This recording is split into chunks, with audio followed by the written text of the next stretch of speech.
இன்னைக்கு நம்ம நிகழ்ச்சியில முதல் பகுதியான அறிவும் ஜோதிடம் பகுதியில தமிழ் ஜோதிடம் பத்தி தான் நம்ம பார்க்க போறோம்.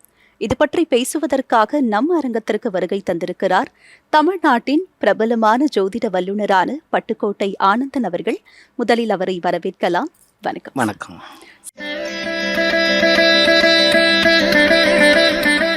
கடந்த வாரம் நாம திருவாதிரை நட்சத்திரம் பத்தி பேசணும். இந்த வாரம் கிருத்திகை நட்சத்திரம் பத்தி சொல்லுங்க சார். அதுக்கு முன்னாடி நிறைய பேருக்கு இருக்கக்கூடிய சந்தேகம், கிருத்திகை அப்படின்னு நம்ம உச்சரிக்கணுமா இல்ல கார்த்திகைன்னு உச்சரிக்கிறது சரியானதா சார்? இது கார்த்திகை கிருத்திகை ரெண்டும் ஒரே பேர் தான், அதில் எந்த மாற்றமும் இல்லை. அந்த அமைப்புகளை பார்க்கும் போதுமா கார்த்திகை நட்சத்திரம் பொதுவாகவே 1ஆம் பாதம் மேசராசி, 2, 3, 4 பாதம் ரிஷபராசி. மேசராசியோட அதிபதி செவ்வாய் பகவான், ரிஷபராசியோட அதிபதி சுக்கிர பகவான். இந்த நட்சத்திரத்தோட அதிபதி யாருனம்னா சூரிய பகவான். சூரிய பகவான் கடமையின் நாயகன்னு சொல்லலாம். பொதுவாகவே இந்த கடமையில் கண்ணும் கருத்துமாக இருப்பவர்கள் இந்த கார்த்திகை நட்சத்திரக்காரர்கள் தான். அதனால தான் எல்லாம் வல்ல பரம்பொருள் சிவபெருமான் தன் பிள்ளைய குழந்தையிலேயே இந்த கார்த்திகை பெண்கள்கிட்ட வளர்க்க அவங்க கொடுக்குறாரு. அப்போ அவங்க எந்த அளவுக்கு அவங்க கண்ணும் கருத்துமாக இருக்கக்கூடியவர்கள்னால் அதிலே நீங்கள் உணரலாம். அப்படி இந்த கார்த்திகை பெண்கள் அவங்கள எடுத்துக்கிட்டோம்னா 6 விதமான சாஸ்திரம் கற்றவர்கள். பொதுவாக முருகப்பெருமானுக்கு கார்த்திகைன்னு ஒரு பேர் உண்டு. பொதுவாக அந்த கார்த்திகை நட்சத்திரக்கார பெண்கள் அவங்க வில் பயிற்சி, வாள் பயிற்சி, இப்படி பலவிதமான பயிற்சிகளையும் கார்த்திகைன்னு கொடுக்குறாங்க. பொதுவாக இவங்களோட அமைப்பில் பார்த்தோம்னா அந்த பயிற்சிக்கு காரணம் அதாவது அசுரர்கள் தேர்ந்து இந்த தேவர்களை காக்கணுங்கிறது தான். அதனால தான் அவங்க அதை வளர்க்குறது. எல்லாரும் அறிஞ்சது தானே, முருகப்பெருமான் மயில் இல்லாமல் கூட பார்க்கலாம், ஆனால் வேல் இல்லாமல் அவரை பார்க்க முடியாது.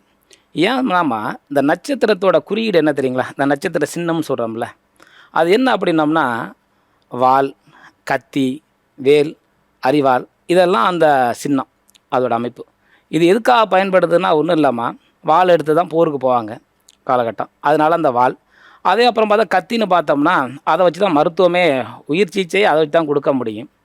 அதுக்கப்புறம் அந்த அரிவாள் அமைப்பெல்லாம் இது விவசாயத்துக்கு உண்டான அமைப்பு பயன்படுத்துறது.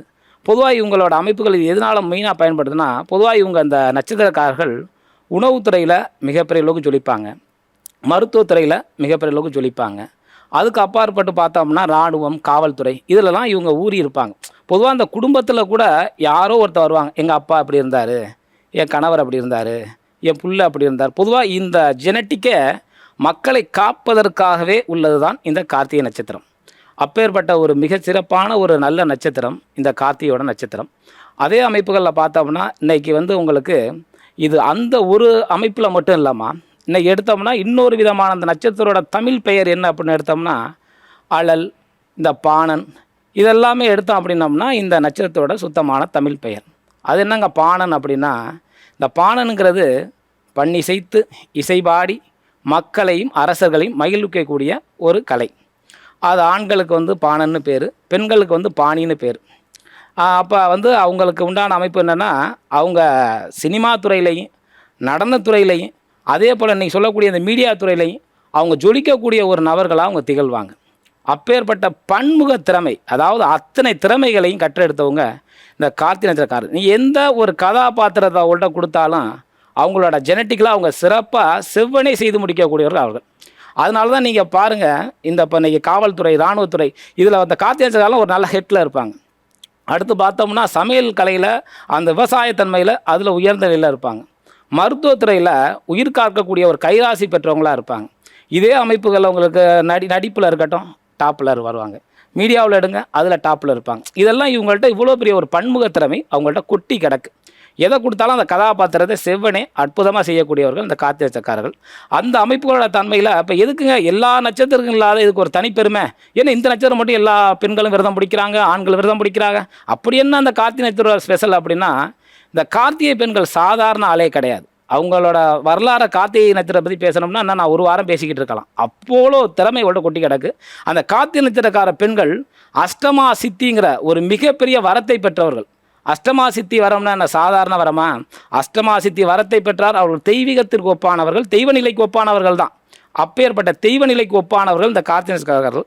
அவங்களோட ஜெனட்டிக்கலாக அந்த கார்த்திகை நட்சத்திரக்காரர் இருக்கவங்களுக்கு எப்பயுமே அந்த இறையாற்றலும் தெய்வீகத்தன்மையும் அவங்கள்ட்ட எப்பயுமே குடிக்கொண்டு இருக்கும். காலபலத்தாலங்க அவங்களோட அமைப்புகளில் தன் மத்தியமத்துக்கு மேலே தன் வாழ்க்கை ஒரு மகிழ்ச்சி கடாட்சியமான வாழ்க்கையாக மாற்றி மற்றவங்களுக்கு எப்பயுமே ஒரு பேருதவியாகவும் மற்றவர்களை காக்கக்கூடிய இடத்துலையும் மற்றவர்களை மகிழ்விக்கக்கூடிய இடத்துலையும் இவங்க எப்பயுமே உங்கள் கடமை பணியை செவ்வனே அற்புதமாக செய்வாங்க. அதனால் இந்த கார்த்திகை பெண்களுக்கு எப்பயுமே கார்த்திகை பெண்களோட ஆசீர்வாதம் உண்டு, கார்த்திகேயன் ஆகிய முருகப்பெருமானோட பேராற்றல் அனுக்கிரமும் உண்டு. கார்த்திகையின் நட்சத்திரம் பத்தியும் அந்த நட்சத்திரக்காரர்களுடைய தன்மைகள் பத்தியும் ரொம்ப அழகாகவும் விரிவாகவும் சொல்லியிருக்கீங்க சார். தொடர்ந்து நாம தமிழ் ஜோதிடம் பத்தி அடுத்தடுத்த நிகழ்ச்சிகளை தொடர்ந்து பேசலாம். நன்றி. நன்றிம்மா.